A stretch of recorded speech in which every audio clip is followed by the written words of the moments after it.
السلام عليكم ورحمة الله وبركاته. حلقة جديدة من حكاوي المدن الكوزموبوليتاني. لو بتتفرج علينا من على الفيسبوك ياريت تعمل لنا لايك وشير، ولو بتتفرج علينا من على اليوتيوب ياريت تعمل لنا اشتراك للقناة. النهاردة هنتكلم عن مدينة جديدة غير اللي بنتكلم عليها في كل حلقة. كل مرة بنتكلم عن حكاية موجودة في اسكندرية.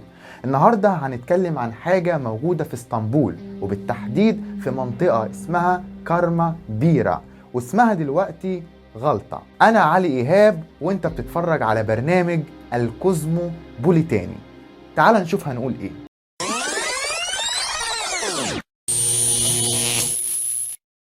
منطقة كارما بيرا أو غلطة اللي موجودة في اسطنبول كانت أكثر مناطق العالم متعددة الجنسيات، الأعراق، الأديان، يمكن كمان أكتر من اسكندرية وبيروت. المعلومة يعني ما حصلش في أي مدن العالم غير مدن الشرق إنه يكون في أعداد كبيرة من المسلمين والمسيحيين واليهود يشتغلوا مع بعض في مكان واحد. منطقة كارما بيرا اللي موجودة قصاد قصر توبكابي أو سرايا الباب العالي، مقر الحكم في اسطنبول من 1465 ل 1853، واللي بناه محمد الفاتح، اعتباره مركز الدبلوماسية، جمع المعلومات والتفاعل ما بين العوالم الإسلامية والكاثوليكية والأرثوذكسية. الحقيقة إن المدينة ما كانش ليها شبه في آسيا ولا أوروبا، وإن ترجمانات بيرا حطوا معايير للغة الأتراك اللي ما كانتش منتشرة في الوقت ده في تركيا، وإن منطقة بيرا فعلا كانت معمل تجريب للتعايش الديني المتعدد. المدينة دي كان فيها فلوس زي الرز وسلطة من غير حساب، وطالما فلوس زي الرز وسلطة من غير حساب هيبقى فيها إيه؟ حرية جنسية. الجنس كان مصدر جاذبية لمدن الشرق كلها زي اسطنبول، اسكندرية، بيروت. السفير الإيطالي اللي كان موجود في اسطنبول قال إن طريقة الحياة التركية وفسق النساء التركيات وعادات الكفار الفاسدة تجعل من الملاك شيطان. طبعا المقصود بالكفار هنا هم المسلمين، بس الحقيقة إن الفسق اللي كان بيتكلم عليه سعادة السفير يعني ما كانش من الستات الترك، لكن كان من الستات اليونانيات اللي كانت عايشة هناك. بس تقريبا يعني سعادة السفير ما خدش باله، او انه ما عرفش يفرق ما بين الست دي والست دي، بس يلا مش مهم. بس بقى اينما حرية الجنس كانت موجودة، لكن اللي خلى الموضوع منتشر بالشكل ده الحكومة الفرنسية. ورا كل مصيبة لازم تلاقي الحكومة الفرنسية. ايوه ازاي يعني؟ قالك ان الحكومة الفرنسية منعت الستات بتوعها منهم يسافروا لمدن الشرق.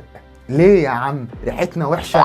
ما انا لسه قايلك ان دول الشرق زي اسكندرية وبيروت واسطنبول فيها انحلال اخلاقي وحرية جنسية وستات فاسقات وكفار.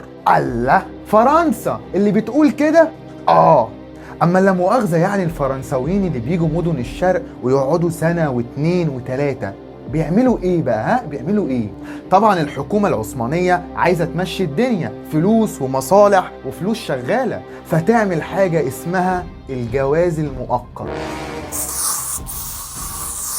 وده زي الجواز العرفي اللي موجود دلوقتي في مصر، ايران، لبنان. قلت لي بقى مين اللي عمل ده؟ الحكومة العثمانية، عشان الدول الروشة اللي بتقول احنا عندنا جواز عرفي وحاطين له قوانين. لا يا دولة منك ليها، ده وانت رايحة تعملي قوانين الجواز العرفي كانت تركيا بالصلاة على النبي راجعة. المهم يجي الراجل الأوروبي ويشتري بنات إغريقيات من أبهاتهم.